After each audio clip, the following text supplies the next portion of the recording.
dan teman-teman yang saya cintai. Pergi ke laut memancing terisi, dapat seekor bawa ke kapal. Perkenalkan, nama saya Lian Olesni dari Min 44 Biren, Desa Langhem, Kecamatan Jepang. Assalamualaikum warahmatullahi wabarakatuh. Waalaikumsalam warahmatullahi wabarakatuh. Hari ini Lian akan menceritakan cerita rakyat yang berasal dari Kabupaten Biren yang berjudul Purnama Terakhir di Baterai. Cerita ini dipublikasikan oleh Dinas Perpustakaan dan Kearsipan Kabupaten Biren. Alkisah di suatu pelosok desa di pedalaman Juli, hiduplah sepasang suami istri bahagia. Mereka dikaruniai seorang anak gadis yang cantik jelita. Mereka beri nama Pacut Intan. Pacut Intan sangat sayang kepada kedua orang tuanya. Begitu juga dengan ayah dan ibunya. Kehidupan mereka hanya ditopang dari hasil menjual kayu bakar. Tapi Pacut Intan tidak pernah mengeluh akan kehidupan yang dirasakan. Makanan kita hanya cukup untuk hari ini saja. Aku harus kembali mencari kedokteran supaya kita bisa pulang. Ujar sang suami. Kemana lagi kita harus mencari kayu bakar? Sekarang ibu hujan, pasti kayu kita tidak laku untuk dijual. Keluh ibunya. Ibu, ayah, aku lapar. Pacut mengeluh dari kamarnya. Fiona, sabar sebentar, teriak ayah pada Pacut. Apa kau dengar? Apa kita harus menunggu makanan kita habis? Ujar sang suami kepada sang istri. Akhirnya diputuskan besok mereka akan mencari kayu bakar sama-sama. Mereka tidak rela meninggalkan Pacut tinggal sendirian.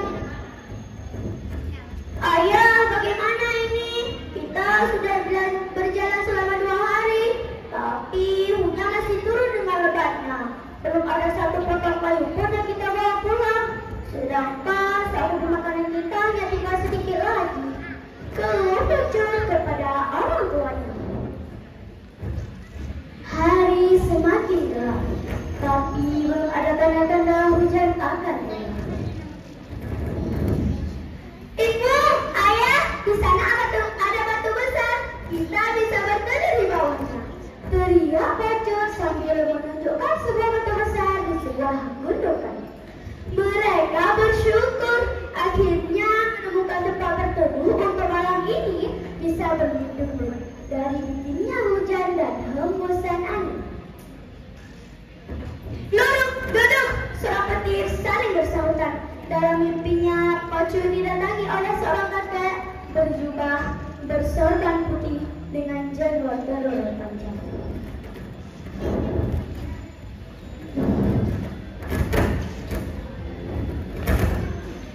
Wahai anakku, di batu muda ini terdapat perlengkapan rumah tangga dari emas, perak, dan tembaga, seperti piring, sendok, dan prasmanan lainnya.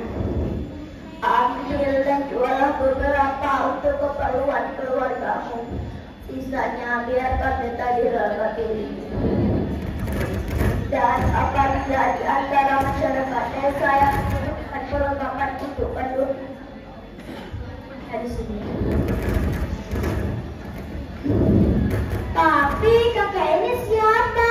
Tanya Pacut. Aku adalah penghuni hutan ini, sekaligus penjaga harta yang tersimpan di dalam batu besar ini. Jagalah amanah yang telah aku berikan kepadamu. Wahai anakku, ingatlah tantangannya tidak boleh dilanggar oleh siapapun. Apa tantangannya? Tanya Pacut lagi. Siapa saja boleh mengambil peranan di dalam batu besar ini. Tapi semua harta itu harus dikembalikan dengan keadaan utuh dan tidak kurang sama sekali setelah 7 hari acara selesai. Tapi kalau tidak, semua harta itu tidak akan bisa dikembalikan lagi. Batu besar ini akan selamanya meletup. Lanjut sang kakek. Baik kek, aku akan menjaga amanah kakek. Jawab Pacu dalam mimpinya.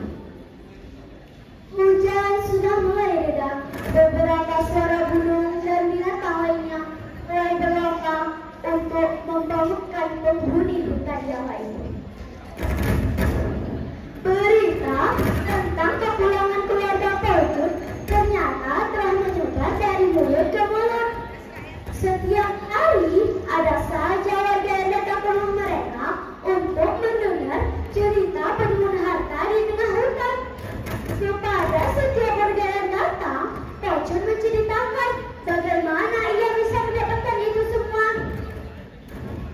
Pelcut, apakah kami bisa mendapatkan barang itu untuk acara tahunan orang tua kami? Tanya salah satu warga.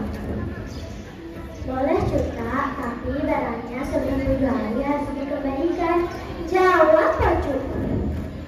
Apakah kamu boleh meminjamnya juga? Kalau tidak dikembalikan, bagaimana Pelcut? Lanjut seorang warga. Pelcut dan orang tuanya berusaha menjawab semua rasa penasaran warga.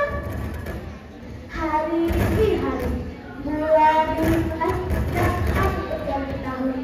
Kehidupan masyarakat desa telah berubah. Mereka tidak lagi merasa kekurangan saat melaksanakan gandoli. Semua karena perlengkapan rumah tangga dari batu raya ada batu besar di tengahnya. Akhirnya, petaka itu terjadi. Sesuatu yang ditakutkan oleh Pelcut dan orang tuanya. Berita tentang kepulangan keluarga Pelcut ternyata telah menyebar keluar desa. Pada suatu hari, datanglah satu keluarga ke rumah mereka yang berminat untuk meminjamnya juga.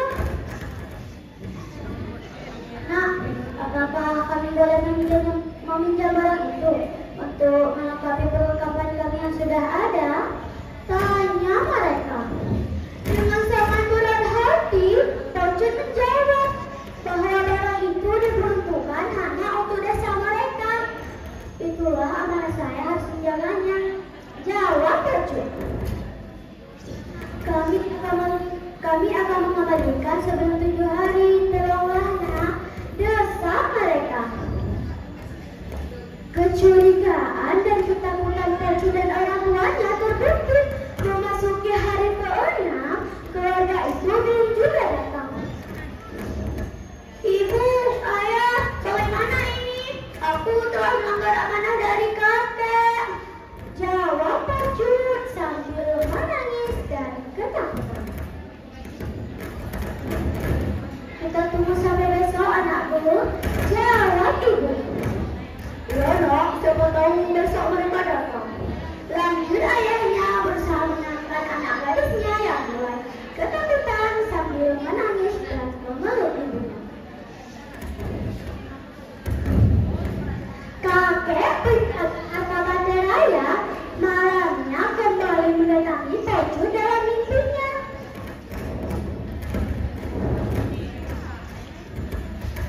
Kalian membuatku murka.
jiwa